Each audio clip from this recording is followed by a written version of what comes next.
जय श्री हरि विष्णु जी। नमस्कार दोस्तों, आप सभी का मेरे चैनल में हार्दिक स्वागत है। आप सभी को मोक्षदा एकादशी की हार्दिक शुभकामनाएं। आज हम सुनेंगे मोक्षदा एकादशी की व्रत कथा। सब बोलिए भगवान विष्णु जी की जय, माता लक्ष्मी की जय, माता एकादशी की जय। दोस्तों, मार्गशीर्ष माह की एकादशी को मोक्षदा एकादशी का व्रत रखा जाता है। इस दिन भगवान विष्णु की विधिवत पूजा करने के साथ साथ व्रत रखने से शुभ फलों की प्राप्ति होती है। नारद पुराण के अनुसार भगवान विष्णु को ये व्रत अति प्रिय है।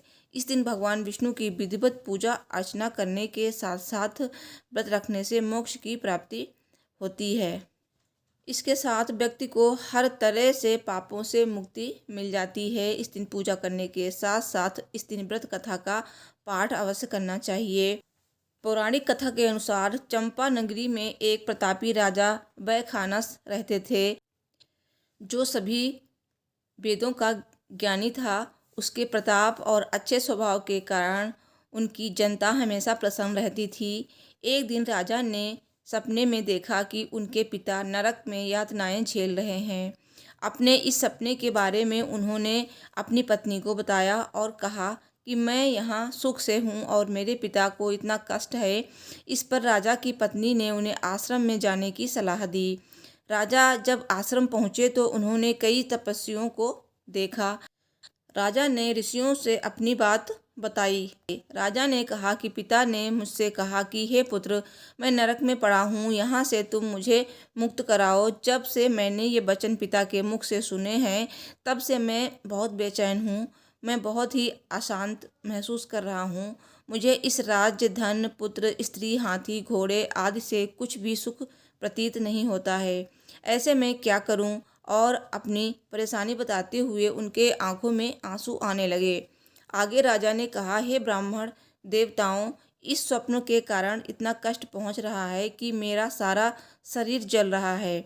अब कृपा करके कोई ऐसा तप, दान, व्रत आदि बताएं जिससे मैं अपने पिता को नरक से मुक्त करा सकूं। उस पुत्र का जीवन व्यर्थ है जो अपने माता पिता का उद्धार न कर सके। एक उत्तम पुत्र जो अपने माता पिता तथा पूर्वजों का उद्धार करता है, वह 1000 मूर्ख पुत्रों से अच्छा है। तब ब्राह्मणों ने राजा से कहा, हे राजन, यहाँ पास ही भूत भविष्य वर्तमान के ज्ञाता पर्वत ऋषि का आश्रम है। आपकी समस्या का हल वे जरूर करेंगे। ऐसे में राजा पर्वत ऋषि के आश्रम पहुँचे। राजा ने आश्रम में देखा कि अनेक शांतचित्त योगी मुनि तपस्या कर रहे थे। उसी जगह पर्वत मुनि बैठे थे। राजा ने मुनि को देखते ही उन्हें साष्टांग दंडवत प्रणाम किया। मुनि ने राजा से सांगोपांग कुशल पूछी। राजा ने कहा कि महाराज, आपकी कृपा से मेरे राज्य में सब कुशल है, लेकिन अकस्मात मेरे चित्त में अत्यंत अशांति होने लगी है। ऐसा सुनकर पर्वत मुनि ने आंखें बंद की और भूत विचारने लगे। इसके बाद पर्वत मुनि ने सारा सच जाना और राजा को कहा कि तुम एक पुण्य आत्मा हो जो अपने पिता के लिए इतने परेशान हो, लेकिन इसकी बिल्कुल भी ज़रूरत नहीं है, क्योंकि तुम्हारे पिता अपने कर्मों का फल भोग रहे हैं। तुम्हारे पिता ने तुम्हारी माता को बहुत यातनाएं दी हैं, इसी के कारण उन्हें नरक भोगना पड़ रहा है।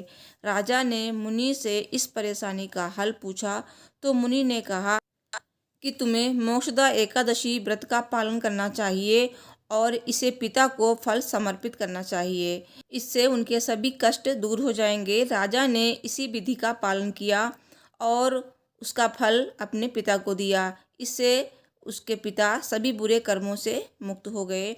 स्वर्ग जाते हुए पिता ने पुत्र से कहा, हे पुत्र, तेरा कल्याण हो। शास्त्रों के अनुसार मार्गशीर्ष माह के शुक्ल पक्ष की मोक्षदा एकादशी का व्रत जो भी करता है, उसे हर तरह से पापों से मुक्ति मिलती है। इसके साथ ही मोक्ष की प्राप्ति होती है। इस कथा को पढ़ने या सुनने से वाजपेय यज्ञ का फल मिलता है। ये व्रत मोक्ष देने वाला है तथा चिंतामणि के समान सभी मनोकामनाएं पूर्ण करने वाला है। सब बोलिए भगवान विष्णु की जय, माता लक्ष्मी की जय। दोस्तों, वीडियो को लाइक करें, चैनल को सब्सक्राइब करें।